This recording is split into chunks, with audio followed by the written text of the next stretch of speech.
दोस्तों, पौराणिक काल में हमारे देश में ऐसे कई ऋषि महर्षि हुए जिनके तपोबल से देवताओं के राजा कहे जाने वाले इंद्र भी घबरा जाते थे। और देवराज इंद्र ने उसके तपस्या को भंग करने के लिए अप्सराओं को भेजा करते थे।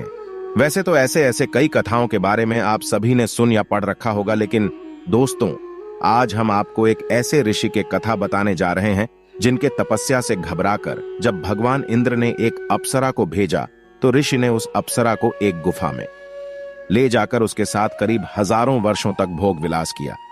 दोस्तों, अगर आप भी जानना चाहते हैं ऐसा कौन सा ऋषि था जो एक अप्सरा के साथ हजारों वर्षों तक संभोग किया, तो हमारे साथ इस वीडियो के अंत तक बने रहे। तो चलिए दोस्तों, आज की इस वीडियो को शुरू करते हैं।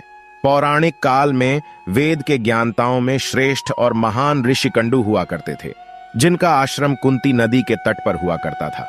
एक बार की बात है, जब ऋषि कंडू ने घोर तपस्या करने की शुरू की। वह तपस्या में लीन थे, उन्हें किसी भी तरह का आभास ही नहीं हुआ करता था। इस तरह घोर तपस्या में लीन ऋषि कंडू को देखकर देवराज इंद्र घबरा गए और उसे यह डर सताने लगा, कहीं ऋषि कंडू ने स्वर्ग के सिंहासन से हमें दूर न कर दें। इसी डर के कारण देवराज इंद्र ने ऋषि कंडू के तपस्या भंग करने के लिए प्रमलोचा नाम के एक अप्सरा को पृथ्वी लोक पर भेजने का निर्णय किया। फिर उन्होंने अप्सरा को अपनी सारी योजनाएं बताई। जब इंद्र के अनुसार प्रमलोचा अप्सरा पृथ्वी लोक पर प्रस्थान कर गई, प्रमलोचा जब ऋषि कंडू के सामने पहुंची, तब ऋषि कंडू प्रमलोचा अप्सरा को देखकर उनके रूप और सुंदरता पर मोहित हो गया और उस अप्सरा को ऋषि कंडू अपने साथ लेकर मंदरा पर्वत के गुफा में चले गए और गुफा के अंदर लगभग 100 साल से अधिक प्रमलोचा अप्सरा के साथ भोग विलास करते रहे। जब 100 वर्ष बीत गए, तब एक दिन प्रमलोचा अप्सरा ने ऋषि कंडू से कहा, हे ऋषि, अब मैं स्वर्गलोक वापस जाना चाहती हूँ, इसलिए आप मुझे प्रसन्नता पूर्वक विदा कीजिए। अप्सरा के मुंह से जाने की बात सुनकर ऋषि कंडू उदास हो गए और उन्होंने कहा, हे देवी, थोड़ी दिन और रुक जाती तो और अच्छा होता। ऋषि को उदास देखकर अप्सरा पृथ्वी लोक पर कुछ दिन और रुकने को मान गई और फिर ऋषि कंडू ने उसी गुफा में अप्सरा के साथ अगले 100 वर्ष तक भोग विलास करते रहे। फिर 100 वर्ष बाद एक दिन प्रमलोचा ने ऋषि कंडू से कहा, हे मुनि, अब मुझे पृथ्वी लोक पर आए हुए बहुत दिन हो गए, अब तो आप मुझे स्वर्ग लोक जाने की आज्ञा प्रदान करें।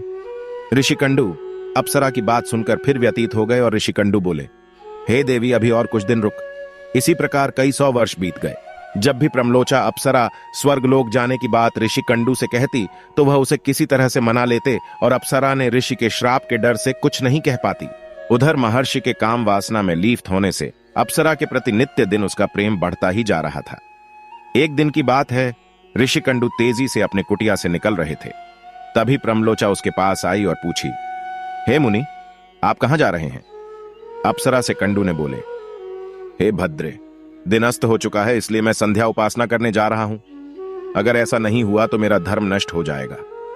यह सुनकर प्रमलोचा मुस्कुराए बिना नहीं रह सकी और बोली, हे सब वेदों के झांता, इतने बरसों बाद क्या आज संध्या अस्त हुआ है? जो आप संध्या बंधन नहीं करेंगे तो आपका धर्म नष्ट हो जाएगा। इस प्रकार के वचन सुनकर ऋषि कंडू बोले, भद्रे नदी के इस सुंदर तट पर आज ही सवेरे तो तुम आई हो, मुझे भली भांति स्मरण है। मैंने आज ही तुमको अपने आश्रम में प्रवेश करते हुए देखा, इसलिए अब दिन के समाप्त होने पर संध्या हुआ है। लगता है कि तुम मेरे साथ उपहास कर रही हो। तब प्रमलोचा ने ऋषि कंडू से कहा, हे ब्राह्मण श्रेष्ठ, आपका यह कथन सत्य है कि आपका आश्रम में मैं आज सवेरे आई हूं, परंतु आज नहीं, जिस सुबह मैं यहां आई थी उस सुबह को तो सैकड़ों वर्ष बीत चुके हैं। यह सुनकर महर्षि कंडू घबरा गए और बोले कि हे सुंदरी, तुम मुझे सही सही बताओ, तुझे मुझे तेरे साथ रमण करते कितना समय बीत चुका है? तब प्रमलोचा बताई, आपको मेरे साथ रमण करते हुए 907 वर्ष 6 महीने 3 दिन हो चुके हैं।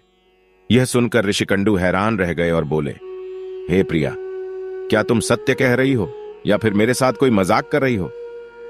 मुझे तो ऐसा प्रतीत होता है कि मैं तुम्हारे साथ एक दिन ही रहा हूं। तब प्रमलोचा बोली, हे ब्राह्मण, मैं आपसे झूठ कैसे बोल सकती हूं, वह भी उस समय जब आप अपने धर्म मार्ग के अनुसरण करने के लिए तत्पर होकर मुझसे पूछ रहे हो। मैं यहां किसी के कहने से आई थी। ऋषि, आप क्रोधित ना हो, मैं आपको सारी घटना सत्या बताती हूं। परंतु हे ऋषि, लेकिन इसमें मेरा कोई दोष नहीं, इसलिए मुझे माफ कर दीजिएगा।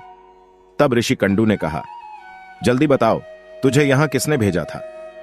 तब प्रमलोचा ने कहा, आपकी तपस्या से देवराज इंद्र को डर लगने लगा था और उन्होंने ही आपके तपस्या भंग करने के लिए मुझे यहां भेजा था। प्रमलोचा के मुंह से ऐसी बातें सुनकर ऋषिकंडु व्याकुल हो गए और ऋषिकंडु बोले, मुझे धिक्कार है, मेरा धर्म नष्ट हो गया। स्त्री को तो काम उपजाने के लिए ही रचा गया है, जिसने मेरा बुद्धि भ्रष्ट कर दिया। इस स्त्री के संग मेरा समस्त जीवन कर्तव्य नष्ट हो गया। इसलिए हे पापिन, स्त्री अब तू जहां चाहे वहां जा सकती है, क्योंकि तुझे इंद्र ने जिस कार्य के लिए भेजा था वह कार्य संपन्न हो गया। तूने मेरा तप नष्ट कर दिया।